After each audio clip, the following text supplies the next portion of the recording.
Hi hello friends, welcome back my channel. അപ്പോൾ ഇന്ന് ഞാൻ കൊച്ചിയിൽ കുറച്ച് വില കുറഞ്ഞ സാധനങ്ങൾ കിട്ടുന്ന ഒരു സ്ഥലത്തിനെ പറ്റിയിട്ടാണ് പറയുന്നത്.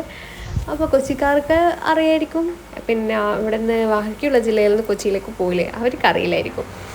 അപ്പോൾ അങ്ങനെയുള്ള സ്ഥലത്തിനെ പറ്റിയാണ് പറയുന്നത്. ഞാൻ പറയാം. അപ്പോൾ അതിനു മുമ്പ് ഞാൻ കുറച്ച് കാഴ്ചകളൊക്കെ കാണിച്ചു തരാം. ഇപ്പം കൊച്ചിയിൽ വന്ന പുതിയ മാളാണ് ഫോറൻ മാള്. നമ്മളതിലൊക്കെ കയറണം എന്ന് വെച്ചാൽ പക്ഷേ ടൈം കിട്ടിയില്ല. അപ്പം നമ്മളിത് വെച്ച് പിടിക്കുന്നത് കൊച്ചിയിൽ ഫോർട്ട് കൊച്ചി പോകാനാണ്. അപ്പോൾ അതാ ഫോർട്ട് കൊച്ചിയിൽ പോകുന്ന വഴിയാണിത്.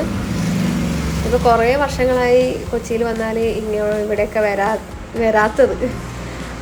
പണ്ട് ഒരുപാട് കാലം ഹസ്ബൻഡ് ഒരുപാട് കാലം എന്നല്ല, ഒരു 3.5 വർഷമായിട്ട് ഹസ്ബൻഡ് ഇവിടെ ജോലി ചെയ്തിരുന്നു, തോപ്പുംപടി പഴയ പാലത്തിനടുക്ക. അപ്പം അധികം ഇവിടെയാണ് ഒരുപാട് തവണ വന്നിട്ടുള്ളത്. ഇവിടെയാണ്. അപ്പോൾ ഇവിടെ കുറച്ച് നല്ല മെമ്മറീസൊക്കെ ഉണ്ട്. വരാൻ ഭയങ്കര ഇഷ്ടമുള്ള സ്ഥലവും കൂടിയാണ്. അപ്പോൾ ഞാൻ പറഞ്ഞു നമുക്കൊന്ന് അവിടെ വരെ പോകാമെന്ന് പറഞ്ഞു. അപ്പോൾ അങ്ങനെ ഇറങ്ങിയതാണ് നമ്മൾ. അപ്പോൾ ഇതൊക്കെ കാണുമ്പോൾ എല്ലാവർക്കും അറിയായിരിക്കും, ഇത് തോപ്പുംപടി പഴയ പാലാണ്. കണ്ടോ, പണ്ട് കപ്പൽ വരുമ്പോൾ ആ ഭാഗം ഇങ്ങനെ തുറന്നു വരുമായിരുന്നു. ഇപ്പം അതങ്ങനെ ചെയ്യില്ല. അപ്പോൾ പിന്നെ ആ പാലമൊക്കെ ഇപ്പോൾ പഴയതായി. അപ്പോൾ അതിനവർ തോപ്പുംപടി പുതിയ പാലം വന്നു. അപ്പം പഴയ പാലത്തിലേക്കൂടെ അങ്ങനെ വണ്ടികളധികം പോകാറില്ല. അപ്പോൾ അപ്പുറം കണ്ടോ, ഈ ഫിഷിങ്ങിൻ്റെ ബോട്ടുകളൊക്കെ ഒരുപാടുണ്ട്. അപ്പോൾ ഇപ്പുറം അപ്പുറം ഒക്കെ ഉണ്ട്. കൊച്ചി അറിയാലോ ഇങ്ങനെയാണെന്ന്. അപ്പോൾ ഇതാ കാണുന്ന പണ്ട് അവിടെയായിരുന്നു ഹസ്ബൻഡ് വർക്ക് ചെയ്യുന്നത്. അവിടെ ഈ സ്ഥാപനമല്ലായിരുന്നു, വേറൊരു റെസ്റ്റോറൻ്റ് ആയിരുന്നു. ഇപ്പോൾ അത് മാറി. അപ്പോൾ അങ്ങനെ അവിടെ വന്ന് നല്ല ഒരു എന്താ പറയുന്നത് ഓർമ്മകളൊക്കെ ഉണ്ടായിരുന്നു. അപ്പോൾ അതൊക്കെ ഒന്ന് കാണാമല്ലോ എന്ന് വെച്ചിട്ടാണ് പറഞ്ഞത്. പിന്നെ ഫോർട്ട് കൊച്ചിയിലും പോയിട്ട് കുറേ ആയി. അപ്പോൾ ഞാൻ പറഞ്ഞത് മക്കളൊന്നും ഇല്ല, ബൈക്ക് എടുത്തിട്ട് പോകാം. അപ്പോൾ ഫോർട്ട് കൊച്ചി വരെ ഒന്ന് പോകാമെന്ന് പറഞ്ഞു. അപ്പോൾ ഇതാണ് ഫോർട്ട് കൊച്ചിയിൽ എന്താ പറയുക new year carnival, Christmas Cochin carnival നടക്കുന്ന സ്ഥലമാണത്. അവിടെ വലിയ എന്നത് സാന്തേൻ്റെ രൂപമൊക്കെ ഉണ്ട്. അപ്പോൾ അത് ഈ ക്രിസ്മസിന് വെച്ച് കഴിഞ്ഞാൽ പിന്നെ ന്യൂ ഇയറിനാന്ന് തോന്നുന്നത് കത്തിക്കുന്ന ഒരു ഇതുണ്ട് അവിടെ. ഒരു എന്താ പറയുക ഒരു ആഘോഷമുണ്ടത്. അപ്പോൾ അത് ഇതുവരെ കാണാൻ കഴിഞ്ഞിട്ടില്ല. കാരണം ആ സമയത്തൊക്കെ ആ ദിവസങ്ങളിലൊക്കെ ഹസ്ബൻഡ് ഭയങ്കര തിരക്കായിരിക്കും. അതുകൊണ്ട് ഇവിടെ ആ സമയത്ത് വരാറില്ല. അപ്പോൾ ഇതായി കഴിഞ്ഞാൽ പിറ്റേന്ന് അപ്പോൾ അവരൊക്കെ സാധനങ്ങളൊക്കെ ആഘോഷം കഴിഞ്ഞാൽ വൃത്തിയാക്കലൊക്കെ നടക്കണത്രേ. അപ്പോൾ അതിൻ്റെ ആഘോഷം കഴിഞ്ഞാൽ പാടുകളും ഇതൊക്കെ അവിടെ കാണുന്നുണ്ട്. ഇങ്ങനെ കണ്ടോ, മറ്റേ റൈഡുകളും ഇതെല്ലാം ഉള്ള ഫെയറിനെല്ലാം പോലെയുള്ള റൈഡുകളെല്ലാം ഉണ്ട്. അപ്പോൾ അവിടെ ഒരു മരത്തിൽ മൊത്തം സാന്താക്ലോസും സ്റ്റാറെല്ലാം അവർ കെട്ടിത്തൂക്കിയിട്ടുണ്ടാവും, വലിയ അതിൻ്റേത്. അപ്പോൾ കണ്ടോ, ഇവിടുന്ന് പോകുമ്പോൾ കൊച്ചി അറിയാലോ, ക്രിസ്മസൊക്കെ ഭയങ്കര ആഘോഷമാണ്. അപ്പോൾ ഇത് ഫോർട്ട് കൊച്ചി എത്താനായി. അപ്പോൾ ഒന്നൊക്കെ ഉണ്ടാവും, മതിൽമേക്കുള്ള ചിത്രപ്പണികളും ഒക്കെ ഉണ്ട്. അപ്പോൾ നമ്മൾ വർക്കിംഗ് ഡേ പോയതുകൊണ്ട് അത്ര വലിയ തിരക്കൊന്നും ഇല്ലായിരുന്നു. അപ്പോൾ നമ്മൾ അതിൻ്റെ മെയിൻ എൻട്രൻസിലൂടെയല്ല പോകുന്നത്, ഇപ്പുറത്തോട്ട് ഒരു വഴിയുണ്ട്, അതിലേക്കൂടിയാണ് പോകുന്നത്. അപ്പോൾ ഇതാണ് ഫോർട്ട് കൊച്ചി എന്ന് പറയുന്ന സ്ഥലം. ഇവിടെ നിന്ന് നോക്കിയാൽ നമുക്ക് ഷിപ്പുകളൊക്കെ കാണാൻ പറ്റും. എന്താ പറയുക, ഷിപ്പ് യാർഡും ഒക്കെ ഏകദേശം കുറച്ച് കാണും. അപ്പം നമ്മൾ അവിടെ നിന്ന് ഒരു ഐസ്ക്രീമൊക്കെ കഴിച്ചു. കുറച്ച് സമയം അവൻ മരച്ചുവട്ടിൽ കണ്ടോ, ഇങ്ങനെ കുറച്ച് മരങ്ങളൊക്കെ ഉണ്ട്, അവിടെ ഇരുന്നൊന്ന് വിശ്രമിച്ചു. ബാക്കി നടത്തം നമ്മൾ ആരംഭിച്ചു. ഈ ഏരിയയൊക്കെ നല്ല രസമാണ് കാണാൻ. പിന്നെ ഒരുപാട് സ്കൂൾ കുട്ടികളൊക്കെ ഉണ്ട്. സ്കൂള് തുറന്നില്ല, ചില സ്കൂളുകളിൽ 3-ാം തീയതി തുറക്കും. അപ്പോൾ നമ്മൾ പോയത് 2-ാം തീയതിയാണ്. അപ്പോൾ അത്ര വലിയ റഷില്ല, പക്ഷേ കുറേ കോളേജ് കുട്ടികളും സ്കൂൾ കുട്ടികളെല്ലാം. അപ്പോൾ വഴിയരികിൽ കച്ചവടങ്ങളൊക്കെ ഉണ്ട്. ജ്യൂസ് ഉണ്ട്, ഐസ് ഉണ്ട്, മാലകളുണ്ട്. പിന്നെ അവിടുത്തെ കുറച്ച് എന്താ പറയണ്ടേ കരകൗശല വസ്തുക്കൾ എന്നെല്ലാം പറയാം. അപ്പോൾ ഇതെല്ലാം കണ്ടോ, ഒരു സ്റ്റിക്കർ പോലെ ഇങ്ങനെ നമ്മളെ കേരളത്തിൻ്റെ എല്ലാം ഒരു ഇതിൽ വരച്ചിട്ട് അങ്ങനെ കുറേ സംഭവങ്ങളൊക്കെ ഉണ്ട്.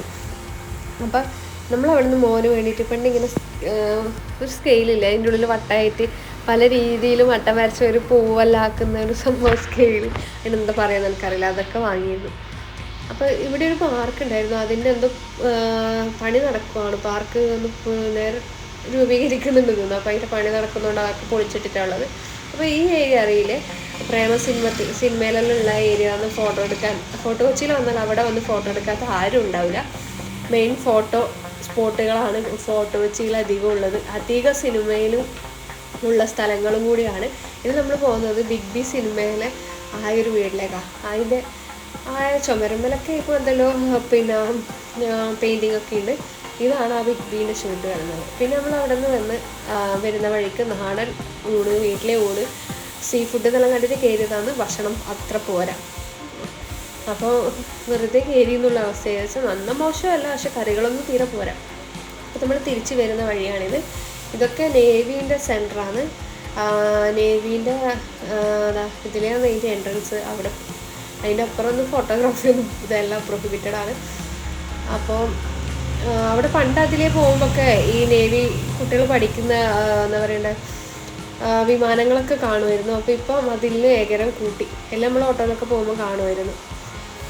അപ്പോൾ മക്കൾക്കെല്ലാം ഭയങ്കര ഇൻട്രസ്റ്റ്. പക്ഷേ ഇപ്പോൾ അതൊക്കെ അവർ മറച്ചു, സുരക്ഷാ പ്രശ്നങ്ങളുണ്ടാവും. അപ്പോൾ ഇത് എന്താ പറയണ്ട പോർട്ടുകളും ഷിപ്പെല്ലാം കണ്ടാൻ നിർത്തുന്ന സ്ഥലം. ഇതെല്ലാം കൊച്ചി ഷിപ്പ് യാർഡിൻ്റെ സ്ഥലങ്ങളാണ്. ഈ കാണുന്ന കുറേ സ്ഥലങ്ങൾ ഇവിടുന്ന് അങ്ങറ്റം വരെ കൊച്ചി ഷിപ്പ് യാർഡിൻ്റെ സ്ഥലമാണ്. ഇതെന്താണെന്ന് എനിക്കറിയില്ല, ഞാൻ ആദ്യമായിട്ട് ഈ റൂട്ട് വരുന്നത് കേട്ടോ. അപ്പോൾ ഇവിടെ പാർക്കെല്ലാം ഉണ്ട്. പാർക്കിൻ്റെ പേര് ഞാൻ വായിച്ചിരുന്ന് മറന്നുപോയി. അപ്പം കുറച്ച് വിശാലമായ കുട്ടിക്ക് കളിക്കുന്ന ട്രാഫിക് പാർക്ക് ഉണ്ട് കേട്ടോ അവിടെ. ഈ പാർക്കിൻ്റെ അറ്റത്ത് കുട്ടിക്ക് കളിക്കുന്ന ട്രാഫിക് പാർക്ക്, അതിന് അങ്ങനെ തന്നെയാണോ പേരെടുക്കുന്നത്, ട്രാഫിക് പാർക്ക് എന്ന് അവിടെ കണ്ടിരുന്നു. അതായത് കുട്ടികൾക്ക് വണ്ടിയൊക്കെ ഓടിച്ച് സിഗ്നലൊക്കെ കറക്റ്റ് അങ്ങനെ സിഗ്നലൊക്കെ ഉള്ള ഒരു പാർക്കാറ്റാണ്. അപ്പോൾ ഞാൻ പറഞ്ഞു മക്കളെയും കൂട്ടി വരുമ്പോൾ പോകാം. അപ്പോൾ അറിയാത്ത ആരും കൊണ്ടങ്ങ് പോയി നോക്കിക്കോട്ടോ. അപ്പോൾ ഇത് കഴിഞ്ഞപ്പോൾ മറൈൻ ഡ്രൈവ് എത്തി. കണ്ടോ, ക്രിസ്മസിൻ്റെ ഭയങ്കര എന്താ പറയണ്ട ചമീക്കലെല്ലാം കഴിച്ചില്ല. അപ്പോൾ നമ്മൾ മറൈൻ ഡ്രൈവിൽ കയറിയില്ല. മറൈൻ ഡ്രൈവിൻ്റെ ഓപ്പോസിറ്റാണ് നമ്മൾ പറഞ്ഞ സ്ഥലം. കണ്ടോ, ഇതാണ് കൊച്ചിയിലെ ബ്രോഡ്വേ എന്ന് പറയുന്ന സ്ഥലം. ഇതാണ് ശരിക്കും ഒരു മാർക്കറ്റ് പ്ലേസാണ്. നമ്മളിപ്പം കോഴിക്കോട് SM സ്ട്രീറ്റ് എന്നെല്ലാം പറയുന്നില്ല, ബാംഗ്ലൂർ കൊമേഴ്ഷ്യൽ മാർക്കറ്റ് എന്നെല്ലാം പറയുന്ന പോലെ കൊച്ചിയുടെ കൊമേഴ്ഷ്യൽ മാർക്കറ്റാണ് ഇത്. കൊച്ചി കാണാൻ വരുന്നവർക്കാണ് ഈ വീഡിയോ, കൊച്ചിക്കാർക്കെല്ലാം അറിയായിരിക്കും. ഇവിടെ ഡ്രസ്സുകളും ബാഗുകളും ചെരുപ്പുകളും എന്ന് വേണ്ട സകല സാധനങ്ങളും കിട്ടും. പക്ഷേങ്കിൽ വലിയ വിലക്കുറവുണ്ടോ എന്ന് ചോദിച്ചാൽ വലിയ വിലക്കുറവൊന്നുമില്ല. പക്ഷെ എല്ലാ സാധനവും ഇവിടെ നിന്ന് കിട്ടും. ഇവിടെ 1 kg ഡ്രസ്സിന് 655, 700 എന്നുള്ള രീതിയിലെല്ലാം ഡ്രസ്സുകളെല്ലാം കൊടുക്കുന്നുണ്ട് തൂക്കിയിട്ട്. അത് നിങ്ങൾക്ക് 1 കിലോ തന്നെ വേണമെന്നില്ലെങ്കിൽ അതിൽ കുറച്ചിട്ടായാലും എടുക്കാം. നമ്മളപ്പോൾ ആദ്യം ഒന്ന് സ്കൂട്ടിയിലൊന്ന് മൊത്തം കറങ്ങി അടിച്ച് പിന്നെ ഒന്ന് നടന്നിട്ട് എല്ലാം നോക്കി.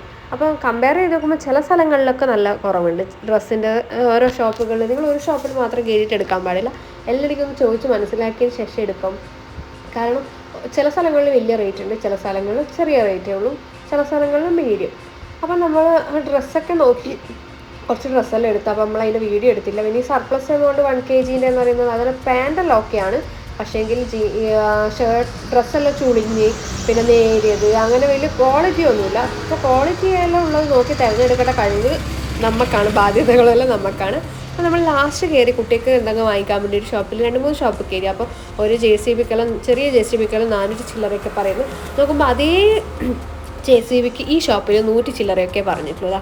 ആ കാണുന്ന JCBക്കെല്ലാം 100 ചില്ലറയുള്ളൂ. അതേ ഇതാണ് നമ്മൾ വേറൊരു ഷോപ്പിൽ 400 ചില്ലറ പറഞ്ഞത്. അങ്ങനെ പേരാണ് അറിയില്ല. ഈ കാണുന്ന ഈ ഏബിൾ ഗിഫ്റ്റ് ഹൗസിൻ്റെ അപ്പുറമുള്ള കടയാണ്. ബ്രോഡ്വേയിലും പുറത്തിറങ്ങാൻ പോകുമ്പോഴുള്ള കടയാണ്. നല്ല പറയാതിരിക്കാൻ വയ്യ, നല്ല ഡിസ്കൗണ്ട് ഉണ്ട് ആ കടയിൽ. വലിയ JCBക്കൊക്കെ ചെറിയ പൈസയുള്ളൂ. JCBയും മറ്റുള്ള അധിക ടോയ്സിനൊക്കെ ചെറിയ പൈസയുള്ളൂ. നമ്മൾ അവിടെ നിന്ന് ചോദിച്ചതിൽ ഏറ്റവും കുറവ് അവിടെയാണ് റേറ്റ്. അപ്പോൾ നമ്മളത് കഴിഞ്ഞ് ബിഗ് ഫലൂദയിൽ കയറി ഒന്ന് കുറച്ച് ഷെയ്ക്കുകളും, ചേട്ടൻ ഒരു ഷെയ്ക്കാണ് കുടിച്ചത്, ഞാനൊരു കോൾഡ് കോഫിയാണ് കുടിച്ചത്. ഞാനൊരു ബർഗർ പറഞ്ഞു, ചേട്ടൻ്റെ സാൻഡ്വിച്ച് പറഞ്ഞു ചേട്ടൻ. അപ്പം നമ്മളത് കഴിച്ചു. പക്ഷേങ്കിൽ എനിക്കത്ര വലിയ ബർഗർ അത്ര വലിയതായിട്ട് ടേസ്റ്റായിട്ട് തോന്നിയില്ല. എനിക്ക് സാൻഡ്വിച്ചാണ് ഇഷ്ടമായത്. അപ്പോൾ നമ്മൾ വാങ്ങിച്ചതാ JCB. ഇതൊക്കെ കണ്ടു, ഈ നിലത്തിട്ട പൊട്ടുന്ന അത് 3 പാക്കറ്റിന് 50 രൂപ. ഇത് കണ്ടോ, ഇതാ ഞാൻ പറഞ്ഞ സ്കെയിൽ, 100 രൂപ. അത് ഫോട്ടോ വെച്ചിന്ന് മേടിച്ചാൽ. പിന്നെ ഈ കിച്ചൺ സെറ്റിന് അവിടെ ആകെ 130 രൂപയേ ഉള്ളൂ. 130 ആണോ 150 ആണോ എന്നറിയില്ല. ഇത് കണ്ടോ, ഈ JCBക്ക് അവിടെ വെറും 380 രൂപയേ ഉള്ളൂ.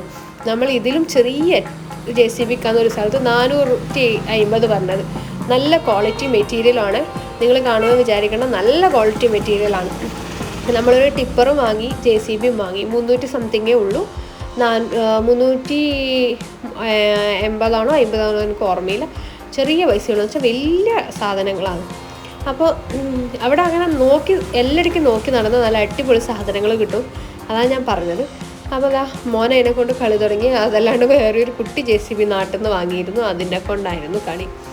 അപ്പോൾ നല്ല ക്വാളിറ്റി അടിപൊളി മെറ്റീരിയലുമാണ്. അപ്പോൾ ആ കുട്ടികൾക്കെല്ലാം കളിപ്പാട്ടൊക്കെ വേണ്ടുന്നവർ അങ്ങോട്ട് പോയി നോക്കുക. പെട്ടെന്നൊരു കട കണ്ടപ്പോൾ അതിൽ കയറി വാങ്ങിക്കാൻ നിൽക്കരുത്. ഏകദേശം എല്ലാ കടകളിലും കയറി നോക്കി റേറ്റൊക്കെ നോക്കിയിട്ട് വാങ്ങിയാൽ മതി. നമ്മളങ്ങനെയാണ് വാങ്ങിയത്. അപ്പോൾ വീഡിയോ ഇഷ്ടപ്പെട്ടാൽ ലൈക്ക് ചെയ്യുക, ഷെയർ ചെയ്യുക, സബ്സ്ക്രൈബ് ചെയ്യുക. അപ്പോൾ വീണ്ടും കാണുന്നവരെ ബൈ.